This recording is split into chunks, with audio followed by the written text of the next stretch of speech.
بسم اللہ الرحمن الرحیم۔ رسول اللہ صلی اللہ علیہ وآلہ وسلم کی 5 نصیحتیں۔ حضرت انس رضی اللہ تعالیٰ عنہ فرماتے ہیں کہ رسول اللہ صلی اللہ علیہ وآلہ وسلم نے 5 باتوں کی وصیت فرمائی۔ پہلی، اے انس، اچھی طرح وضو کیا کرو، اس سے تمہاری عمر میں اضافہ ہوگا۔ دوسرا، میرا جو بھی امتی تم سے ملے اسے سلام کیا کرو، تمہاری نیکیاں بڑھے گی۔ تیسرا، گھر میں داخل ہوتے وقت سلام کیا کرو، تمہارے گھر کی خیریت بڑھے گی۔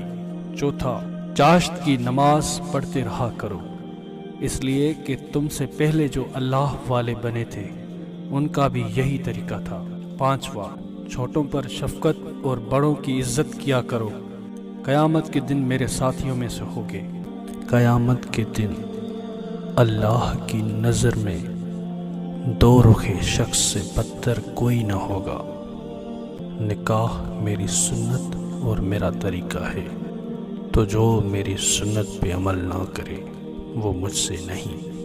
مسلمان کا مسلمان پر یہ حق ہے کہ جب اس کا انتقال ہو جائے تو اس کے جنازہ کے ساتھ جائے۔ ربنا آتنا فی الدنیا حسنۃ وفی الآخرہ حسنۃ وقنا عذاب النار۔ اے ہمارے رب، ہمیں دنیا میں نیکی دے اور آخرت میں بھی بھلائی عطا فرما اور عذاب جہنم سے نجات دے۔ سید انس رضی اللہ تعالیٰ عنہ سے روایت ہے کہ رسول اللہ صلی اللہ علیہ وآلہ وسلم نے ایک مسلمان کی عیادت کی جو بیماری سے چوزے کی طرح ہو گیا، یعنی بہت ضعیف اور تاواں ہو گیا۔ آپ صلی اللہ علیہ وآلہ وسلم نے اس سے فرمایا تو کچھ دعا کیا کرتا تھا یا اللہ سے کچھ سوال کیا کرتا تھا؟ وہ بولا، ہاں میں یہ کہا کرتا تھا، یا اللہ، جو کچھ تو مجھ کو آخرت میں عذاب کرنے والا ہے وہ دنیا ہی میں کر لے۔ رسول اللہ صلی اللہ علیہ وآلہ وسلم نے فرمایا، سبحان اللہ، تجھے اتنی طاقت کہاں ہے کہ اللہ کا عذاب اٹھا سکے دنیا میں؟ تو نے یہ کیوں نہیں کہا؟ اوپر ذکر کی گئی دعا۔ پھر آپ صلی اللہ علیہ وآلہ وسلم نے اس کے لیے دعا کی، اللہ سے اللہ نے اس کو اچھا کر دیا۔ جس نے کوئی مسجد بنائی جس میں اللہ تعالیٰ کا ذکر کیا جاتا ہو تو اللہ تعالیٰ اس کے لیے جنت میں ایک گھر بنائے گا۔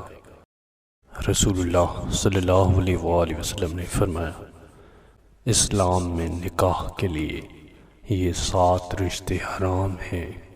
نمبر 1 مائیں، نمبر 2 بیٹیاں، نمبر 3 بہنیں، نمبر 4 پھوپھیاں، نمبر 5 خالائیں، نمبر 6 بھتیجیاں، نمبر 7 بھانجیاں۔ بچوں کو رونے پر مت مارو۔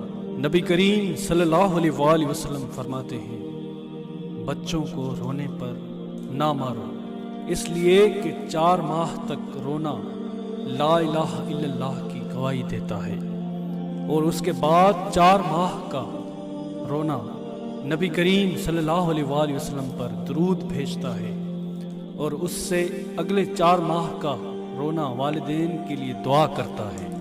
امیر المومنین علی علیہ السلام نے فرمایا، یاد رکھنا، غصے کی حالت میں کوئی فیصلہ نہ کرنا اور خوشی کی حالت میں کوئی وعدہ نہ کرنا۔ طلب مغفرت کی دعا، دعائے حضرت موسیٰ علیہ السلام، رب انی ظلمت نفسی فاغفر لی۔